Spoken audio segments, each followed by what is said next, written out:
السلام علیکم ویورز، میں ہوں آپ کے ہوسٹ عشاء رحمان اور آپ مجھے دیکھ رہے ہیں FM 4 KTV کے پروگرام ناز برداری میں جو پاکستان کا سب سے معتبر حالات حاضرہ کا پروگرام ہے۔ ویورز، عمران خان صاحب نے ابھی تھوڑی دیر پہلے پریس کانفرنس کی ہے اور انہوں نے باقاعدہ لانگ مارچ کا اعلان کیا ہے کہ 25 مئی سے وہ باقاعدہ لانگ مارچ کرنے جا رہے ہیں اسلام آباد کی طرف، اور تمام ہر شعبے سے تعلق رکھنے والے لوگوں کو انہوں نے اس چیز کی دعوت دی ہے۔ اس کے بارے میں بات کرتے ہیں۔ میرے ساتھ اسٹوڈیو میں موجود ہیں پاکستان کے ممتاز دانشور، سینئر کالم نگار، تجزیہ کار جناب ادریس ناز صاحب۔ آئیے ان سے بات کرتے ہیں۔ السلام علیکم سر۔ وعلیکم السلام۔ سر، عمران خان صاحب نے لانگ مارچ کی تاریخ کا اعلان باقاعدہ کر دیا ہے۔ ان کی باتوں سے ایسا، ان کی کانفرنس سے ایسا لگا کہ یہ لانگ مارچ نہیں، وہ اس کو ایک دھرنے کی صورت میں لے کے جا رہے ہیں۔ آپ کا کیا خیال ہے اس کا؟ نہیں، اس کا تو باقاعدہ انہوں نے کہہ دیا کہ ہم الیکشن کی تاریخ لیے اسمبلیاں تحلیل ہوں گی اور شفاف الیکشن کا جو اعلان ہے اس کے بغیر ہم اسلام آباد سے نہیں نکلیں گے، یہ تو انہوں نے کہہ دیا۔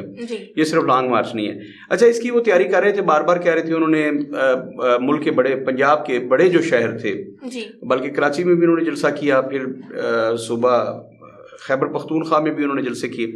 تو عمران خان صاحب نے ایک کمپین کی، وہ ہر جگہ پہ جا کے کہتے تھے، پورے ملک میں انہوں نے کہا کہ میں لانگ مارچ کا اعلان کروں گا، اور لگ رہا تھا کہ خان صاحب جو ہیں وہ اتنی گرمی میں اس کا اعلان نہیں کریں گے، میں سمجھ رہا تھا، لیکن خان صاحب چونکہ جو کہتے ہیں وہ کر دیتے ہیں، تو انہوں نے بالآخر اعلان کر دیا ہے۔ اب عشاء یاد رکھیے گا، یہ جو لانگ مارچ ہے عمران خان صاحب کا، یہ لانگ مارچ پچھلے لانگ مارچ جیسا نہیں ہوگا، نمبر 1۔ نمبر 2، یہ جو دھرنا ہے یہ پچھلے دھرنے جیسا نہیں ہوگا۔ خان صاحب نے کہہ تو دیا ہے کہ یہ بڑا پرامن قسم کا لانگ مارچ ہوگا اور بڑا پرامن قسم کا دھرنا ہوگا، یہ خان صاحب نے اپنی پریس کانفرنس میں کہا ہے۔ لیکن آپ 2 باتیں یاد رکھیے گا۔ ایک تو رانا ثناء اللہ نے جو کہا، ابھی میرے خیال میں وہ ان کا رد عمل بھی آ جانا اس پہ۔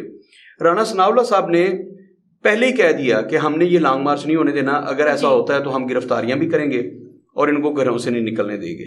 شیر رشید صاحب نے کہا تھا کہ یہ لانگ مارچ جو ہے یہ پرامن لانگ مارچ نہیں رہ سکتا، بلکہ انہوں نے کہا تھا کہ اس میں خون شامل ہو سکتا ہے، یہ خونی لانگ مارچ ہوگا۔ تو یہ ساری صورتحال، اس کا مطلب یہ کہ پوری تیاری ہے۔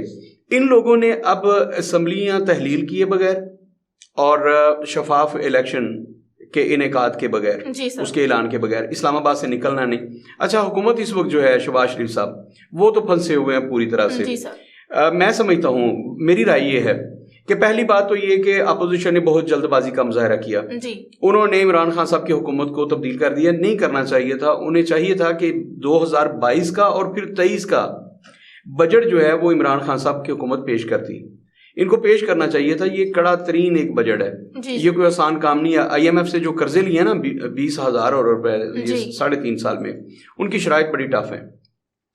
تو ایک تو انہوں نے جلد بازی کا مظاہرہ کیا۔ اب میرے خیال میں خان صاحب بھی جلد بازی کا مظاہرہ کریں۔ شہباز شریف صاحب نے 10 جون کو بجٹ پیش کرنا ہے، اور یہ بجٹ بڑا آسان نہیں ہے۔ جیسے خان صاحب نے کہا نا کہ شہباز شریف کے لیے اس وقت مشکل ہے کوئی بھی فیصلہ کرنا، وہ کر ہی نہیں پا رہے، عدلیہ نہیں انہیں کرنے دے رہی۔ انہوں نے 2-3 تقرر اور تبادلے کیا کیے، عدلیہ نے پوچھ لیا کہ آپ کر کیا رہے ہیں۔ ان کے پاس کوئی اختیار نہیں ہے، بڑا مینڈیٹ نہیں ہے ان کے پاس۔ 1 ووٹ پہ 2 ووٹ پہ ٹکے ہوئے لوگ ہیں۔ مطلب جو سب سے بڑی سیاسی جماعت ہے اس وقت وہ عمران خان صاحب ہیں، اور وہ اسمبلیوں سے باہر ہیں، اور وہ احتجاج کر رہے ہیں، وہ سڑک پہ ہیں، وہ دھرنے میں ہیں۔ تو ان کے پاس کوئی بڑا مینڈیٹ نہیں ہے اسمبلیوں میں۔ اگر عمران خان صاحب اپوزیشن میں ہوتے اور اسمبلی میں ہوتے تو پھر شاید ہمیں توقع ہوتی کہ بجٹ بھی پیش ہوگا، سارا کچھ۔ اس وقت حکومت تو بڑے مشکل میں ہے، شہباز شریف صاحب بڑی مشکل میں ہے، ان سے بجٹ پیش کرنا بڑا مشکل ہے۔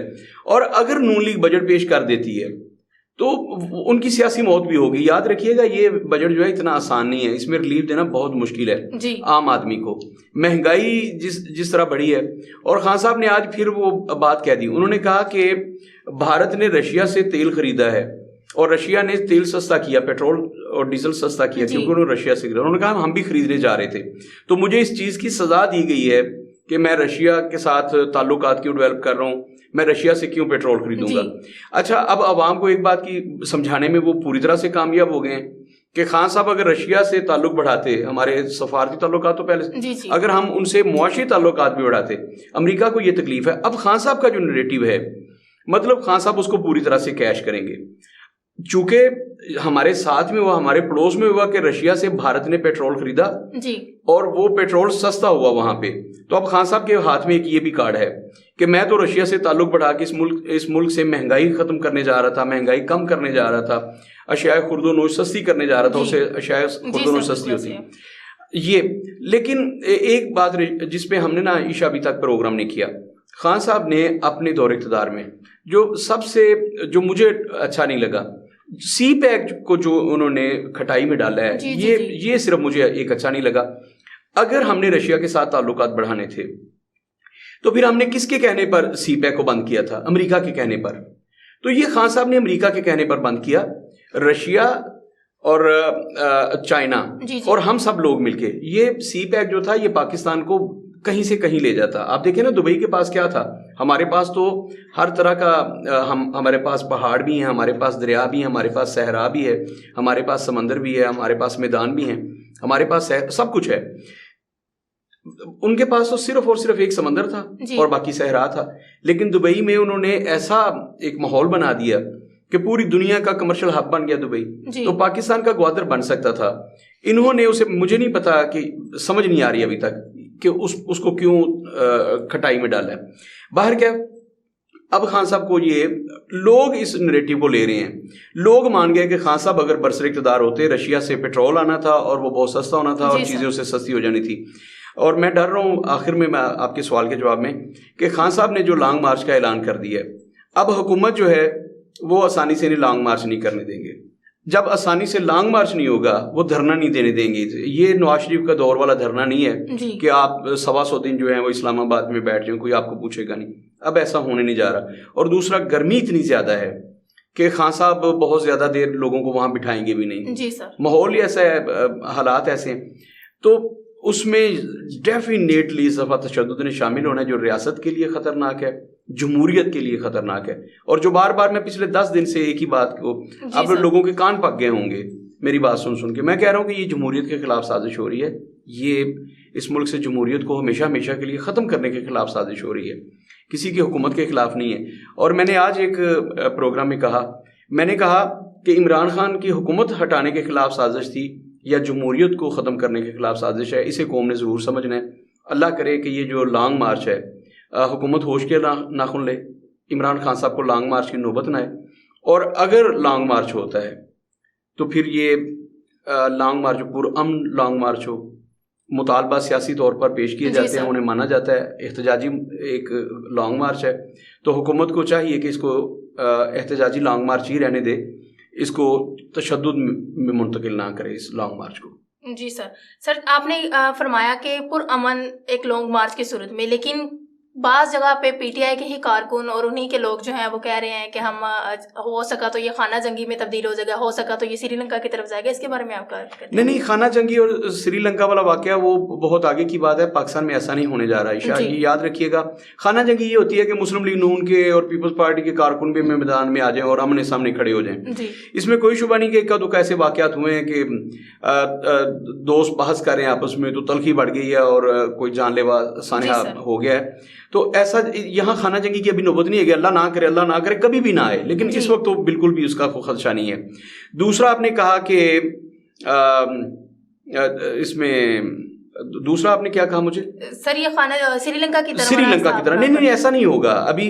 اور دوسرا یہ اسلام آباد کی طرف جا رہے ہیں، یاد رکھیے گا، جاتی عمرہ کی طرف نہیں جا رہے، یہ بلاول ہاؤس کی طرف نہیں جا رہے، تو ایسا کچھ بھی نہیں ہونے جا رہا۔ انہوں نے لانگ مارچ کا، انہوں نے سری نگر ہائی وے پہ اپنے کارکنوں کو جمع ہونے کا حکم دیا ہے، وہاں پہ انہیں کال دی ہے کہ وہاں پہ میں آپ کو ملوں گا 3 بجے 25 تاریخ کو۔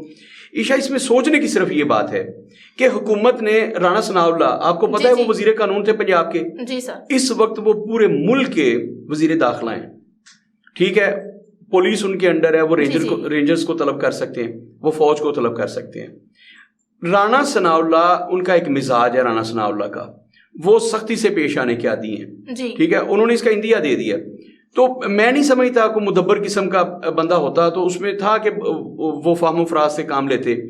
اچھا، الزام ہے نا چوری نثار پہ کہ وہ عمران خان کے بڑے قریب تھے، وہ بندہ فہم و فراز سے کام لینے والا تھا، تدبر سے، وہ حکمت کے ساتھ آگے چلنے والا تھا۔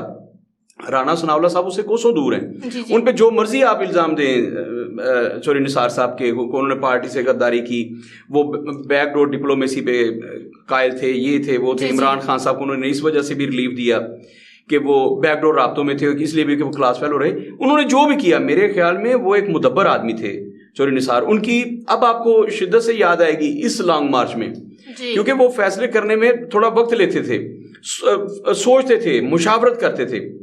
رانا ثناء اللہ نے مشاورت نہیں کرنی، انہوں نے کسی بندے سے پوچھنا بھی نہیں ہے. اور اس وقت جو صورتحال بنے گی اس کے بعد پھر کیا ہوگا؟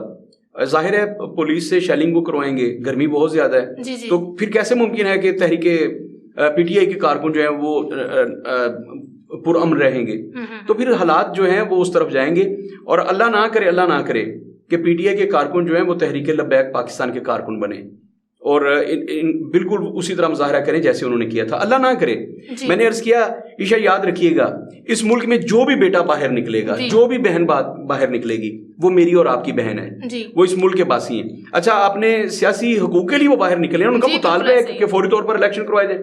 وہ سمجھتے ہیں کہ ہماری حکومت کو غیر آئینی طور پر ختم کیا گیا. یہ ان کا بھائی ہے نا, بالکل ایسے ہی ہے, یہ ان کی سوچ ہے. اچھا کیا اگر وہ یہ کہنے جا رہے ہیں کہ الیکشن جو ہیں وہ فوری طور پر کروائے جائیں کیونکہ ہماری حکومت کو غیر آئینی طریقے سے ایک سازش کر کے نکالا گیا اور اس سازش میں امریکہ ملوث ہے, یہ ان کی رائے ہے, ان کی سوچ ہے, تو کیا اس پہ ان کو ڈنڈے مارے جائیں؟ کیا اس سے پہلے نون لیگ نے لانگ مارچ نہیں کیا؟ عدلیہ کی بحالی سے لے کر بہت سارے لانگ مارچ کیے ہیں. ابھی پچھلے دن انہوں نے لانگ مارچ کیا اس حکومت کو ختم کرنے سے پہلے, مہنگائی کے خلاف لانگ مارچ. تو مہنگائی تو پھر 10 گنا اس سے بڑھ گئی نا, 50 گنا بڑھ گئی. اب اگر یہ جا رہے ہیں اسلام آباد میں تو اسے پرامن رہنا چاہیے. رانا ثناء اللہ صاحب کو یہ کہنا چاہیے کہ لانگ مارچ کا قافلہ جدھر سے گزرے گا وہ کھانا نہ دیں لیکن پانی کی سبیلیں لگائیں. یہ موسم ایسا ہے, وہ سائے اور پانی کا بندوبست کریں. یہ لوگ اسلام آباد کی طرف جا رہے ہیں, اس سے دنیا میں ایک اچھا امیج جائے گا, ہمارا ایک اچھا سافٹ امیج جائے گا کہ پاکستانی جو ہیں ان میں صبر, تحمل اور برداشت شامل ہو گیا سیاست میں. اگر ایسا کر جاتے ہیں رانا ثناء اللہ, یاد رکھیے گا ایک تو ان کا ووٹ بینک بڑھے گا. اگر وہ آج ہی یہ اعلان کرتے ہیں کہ ہم جو لانگ مارچ کے شرکاء ہیں ان کے لیے سائے کا اہتمام کریں گے اور اس کے بعد ہم ان کے لیے پانی کا اہتمام کریں گے. صرف اتنا, پانی تو بہت مہنگا نہیں ہے نا, وہ تو آسانی سے حکومت پرووائڈ کر سکتی ہے. مسلم لیگ نون کے لوگ, یہ جو آپ خانہ جنگی کی بات کر رہے ہیں, اگر وہ سامنے پانی لے کے کھڑے ہوں تو میرے خیال میں یہ ایک بہت بڑا میسج ہے اور اس سے جمہوریت بچی رہے گی, یہ لوگ بچے رہیں گے. یاد رکھیے گا یہ سارے کے سارے چور ہیں. اگر ان لوگوں نے ان لوگوں کو بلا لیا جو اس وقت ان کے بقول نیوٹرل ہیں, وہ نیوٹرل نہیں ہیں, جو ان کے بقول اس وقت نیوٹرل ہیں, اگر وہ پھر آ گئے تو پھر ان میں سے کوئی بھی نہیں بچے گا, کیونکہ یہ سارے کے سارے چور ہیں اور سب کے کرپشن کے کیسز ہیں. ان کو یہ بھی سوچنا چاہیے.